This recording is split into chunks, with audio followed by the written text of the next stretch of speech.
So here's a little person, and I've drawn their face, and you can see in blue at the bottom I've drawn their voice box. And I'm going to show you exactly what happens when you draw a little molecule like this of oxygen and follow it along its journey. So it's going to be breathed in either through the nose or through the mouth. And you know it's going to kind of end up in the same place, or so we think, right? We said that basically kind of the back of the throat is where it's going to end up. And this is my nose kind of going to the back of the throat, and the mouth kind of empties into the same spot. But already there are going to be some differences. So for example, you have in your nose these little yellow nose hairs. And the first question, of course, people think of with nose hairs is, what the heck is their purpose? What do they do? And nose hairs are part of our filter system. So we have this great filter system, and there's nose hair, and their job is to make sure that all of the kind of large particles of dirt and dust are kind of picked up. So they're good for getting all the large particles out of the air, so it's cleaned up. And then you also have this kind of green slime, right? This kind of green mucus that we all kind of make. And this mucus, sometimes you think of it as snot. This snot or mucus is good for small particles because it's really sticky. And the small particles of dust and dirt are going to glom onto it.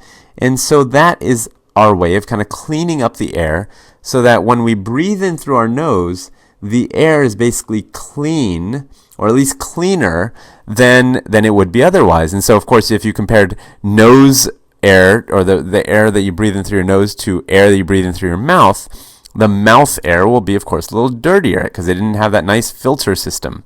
And kind of thinking along the same route, if you think about picking your nose, that would be basically kind of cleaning the filter, right? So that's kind of a new way maybe of thinking about that habit. So air is going to end up going to the back of the throat. So air is going to kind of go in this way, and our little molecule of oxygen is going to kind of end up at the back of the throat.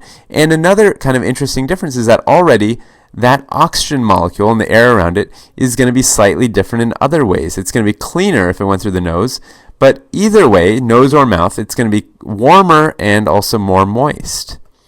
So that's another change. In comparison, on the outside, the air is a little colder and drier.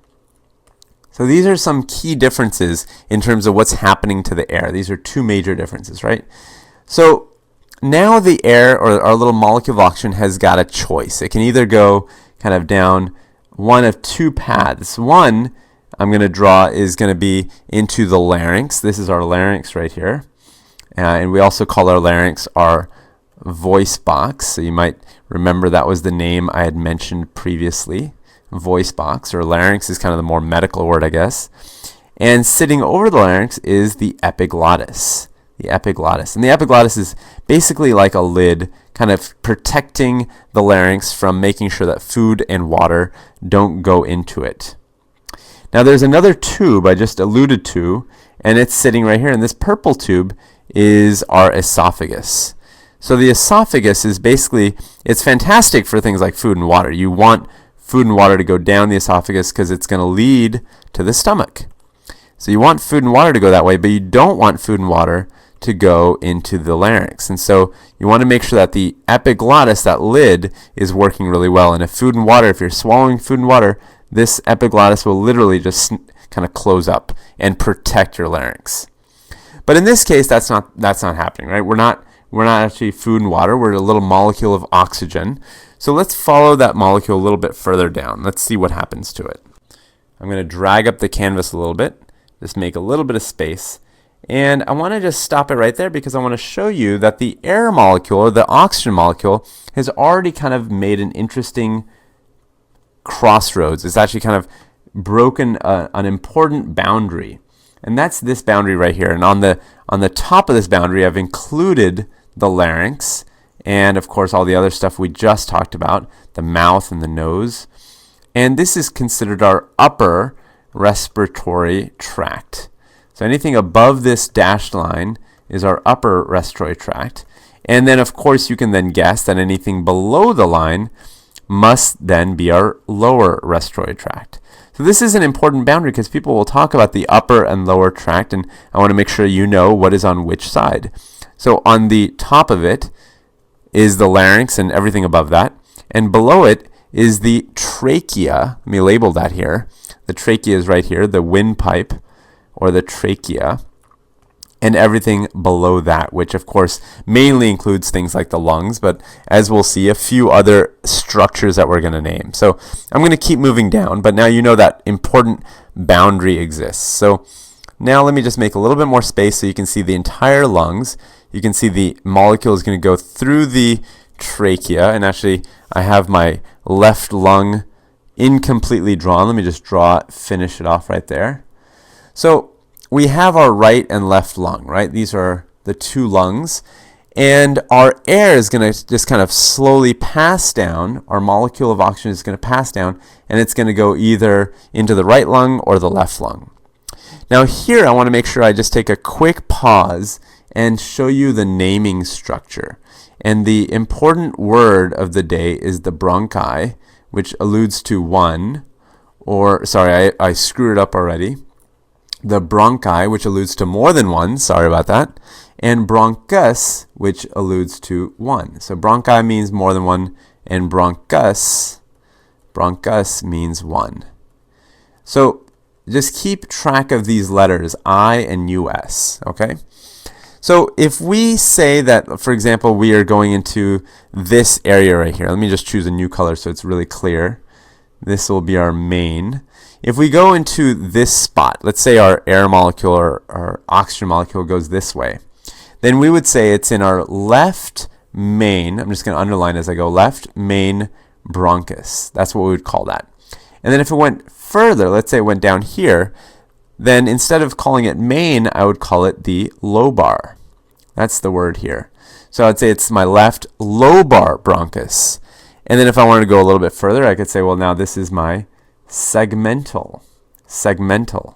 So these are the words that we use, and this final one would be then my left segmental bronchus. And of course, if you want to talk about two of them, let's say I want to talk about, both this guy and this guy, then I would say those are my right segmental bronchi, because now I have to use the top word because it's plural. So that's the naming structure. And another kind of important naming structure you'll sometimes see is primary bronchus, secondary bronchus, and segmental they call tertiary bronchus. So you'll see either one of those, but I'm going to stick to main, lobar, and segmental because I think it's a little bit easier and more intuitive to remember it that way. Now, there are a couple important, interesting things happening already. So right here, this notch, or this point right here, this is our carina. So at the carina, you have your break between the right and left main bronchus. And what I want to point out to you is that this is a little bit more vertical. This right-sided one is a little bit more vertical, and the left-sided one is a little bit more lateral. This is a little bit more flat or lateral. So it's kind of a cool thing to know, which is that if something was to slide down the throat, let's say a penny or a peanut or something was to slide down here, it's more likely to go down this way simply because of gravity. So gravity is going to push things towards the right main bronchus more than the left main bronchus, because the right main bronchus is a little bit more vertical. So that's kind of a fun fact that you now know. And we should actually, I guess I didn't do this already, but we should actually take a break and make sure we name some of these things. Remember, this is called our cardiac notch. And you remember that that's one clue to kind of telling apart the left and right lung. And the other clue we said was the lobe. So of course the right one has the upper lobe, the middle lobe, and the lower lobe. And the left lung only has the upper and lower. So that's an important clue. I just want to make sure we don't forget our little tricks that we've learned for telling apart the lungs. So I'm going to take a little pause there, and now I'm going to show you in a sped up version all of the different branch points. So for example, here we have just a couple branch points, right? 1, 2, and getting into the segmental bronchi would be the third branch point. But I'm going to speed things along and show you how many more branch points there actually are before we get to the final part of our lung where the gas exchange actually happens. So enjoy.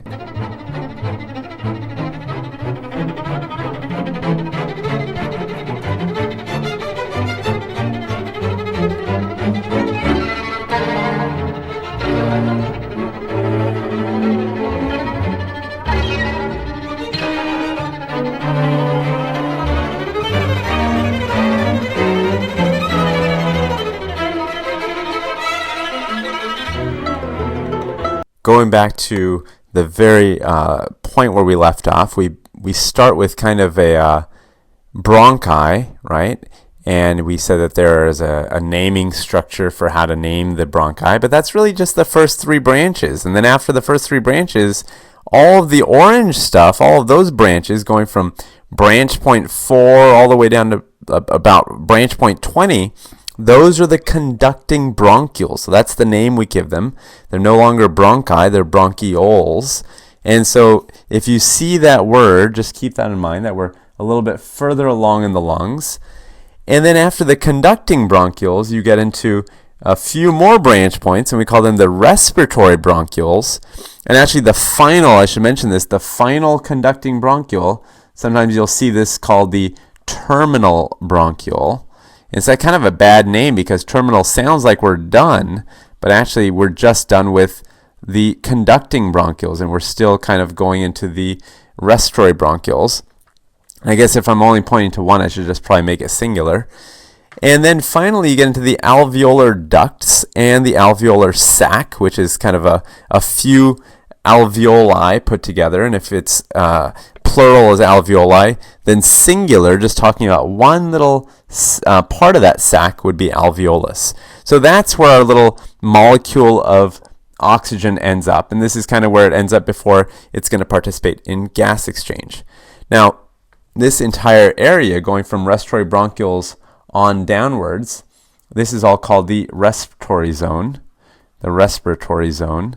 and anything above that is considered the conducting zone.